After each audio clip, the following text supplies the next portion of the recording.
The biggest canyon in the United States, at 277 miles, has every right to be called grand. Except, of course, there are dozens of other canyons in the United States which also claim that title. However, this Arizona landmark brings with it more than just an impressive canyon. Millions of years of geology, as well as quite a bit of human history, make up this spectacular national park. Let's take a look. The Grand Canyon wasn't always the behemoth it is today, of course, but the process that would help create the canyon began about 2 billion years ago, when igneous and metamorphic rocks formed on the land. Over many eras, layers of sedimentary rocks piled on top of the base layer, which can be seen in this stratigraphic column. Then, around 70 million years ago, tectonic plate action caused the landscape to rise, which resulted in the vast Colorado Plateau visitors can view around the canyon today. The canyon itself began to form between 5 and 6 million years ago, when the mighty Colorado River started to run through the plateau, eroding the rock to create crevices hundreds of feet deep into the ground in a process known as downcutting. This process still occurs today, slowly making the Grand Canyon wider and deeper. Beginning around 13,000 years ago, American Indians began to settle the area, with the Pueblo people arriving first, and followed by other tribes such as several groups of Paiute Indians, as well as Hopi, Navajo, and Zuni peoples from the present-day states of Nevada, Utah, New Mexico, and Arizona. These native peoples lived undisturbed by Europeans until 1540, when Spaniards reached the area. Francisco Coronado had led the Spanish army to the lands of the Hopi just east of the canyon. From there, a man by the name of Garcia Cardenas took a small party of men from Coronado's army, along with a few Hopi guides, to view and explore a great river he had heard about, which was the Colorado River. However, due to the men's incorrect assumptions about the size and accessibility of the river, as well as the Hopi successfully persuading the crew that the canyon was not navigable, the Spanish army was forced to leave the area, making the canyon devoid of Europeans for another 235 years. By the year 1857, the Grand Canyon was the only large unexplored area in the American West. Because of this, the United States sent an exploration party led by Joseph Christmas Ives to chart the massive canyon. Ives traveled up the Colorado River on the steamboat Explorer, but it crashed before he could enter the canyon. He was then forced to travel by skiff and by foot into the canyon. Ives admired the beauty in the sides of the canyon walls, but effectively declared the canyon had no other value due to the difficulty of navigating the Colorado River within the canyon.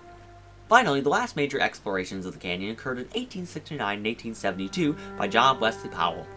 Powell's first trip in 1869 started out good, but increased rapids caused many problems for the crew as they navigated their way downriver from Green River, Wyoming, and by the time the expedition reached the Grand Canyon, most of their supplies had been lost and morale was low. Powell had better luck in 1872, traveling with well-educated men and entering the canyon at a different point in the river. After the many passages that make up the Grand Canyon had been explored, miners started occupying the area, eventually finding elements such as uranium and copper in the canyon, and by 1901, when a spur of the Santa Fe Railroad completed construction at the south rim of the Grand Canyon, the town of Grand Canyon Village was born. Many people flocked to the area, including the Cole brothers, famous for their pictures of the canyon, and architect Mary Coulter, who was responsible for the construction of some of the buildings in the village. Finally, in 1908, President Theodore Roosevelt put aside the spectacular canyon as a national monument. It would become a national park just a few short years later in 1919, and more recently in 1979 was named a World Heritage Site, a rare honor with less than 1,000 of them in the entire world. No trip to Grand Canyon National Park is complete without seeing, well, the Grand Canyon. Despite the average distance across the canyon by a long jump being only 10 miles, the road connecting the two sections of the canyon is over 200 miles long. While the North Rim is closed for the winter, the South Rim is open year-round. The North Rim is still accessible by foot during its off-season, but lodging and facilities are only open on that side between May 15th and October 15th.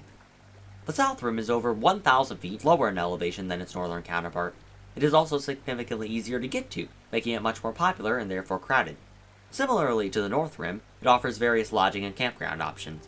Finally, the South Rim is host to many visitor centers, including both the Grand Canyon Visitor Center and its attached gift shop, which is open 3 hours longer every day than the visitor center itself.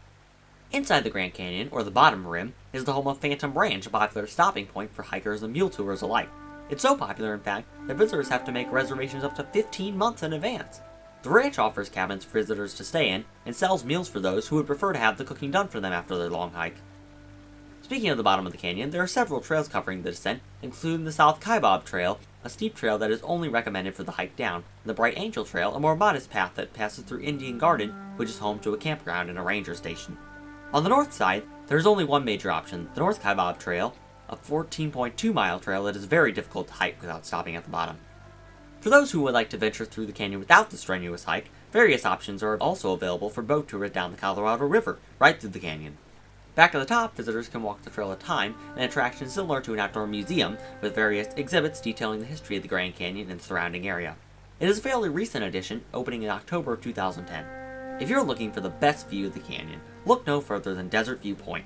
There, visitors can climb a 70-foot tall historic watchtower right on the edge of the South Rim, which offers views up to 100 miles. Also at Desert View Point is an opportunity to view cultural demonstrations from the human history of Grand Canyon National Park. About 3 miles west of the point are the ruins of a Tusayan pueblo occupied by a museum that gives guests more information about its previous inhabitants. As anyone can see, Grand Canyon National Park is a stunning example of history, both geological and human. Thank you for watching. If you'd like to learn more about America's national parks, feel free to subscribe, and we'll see you next time.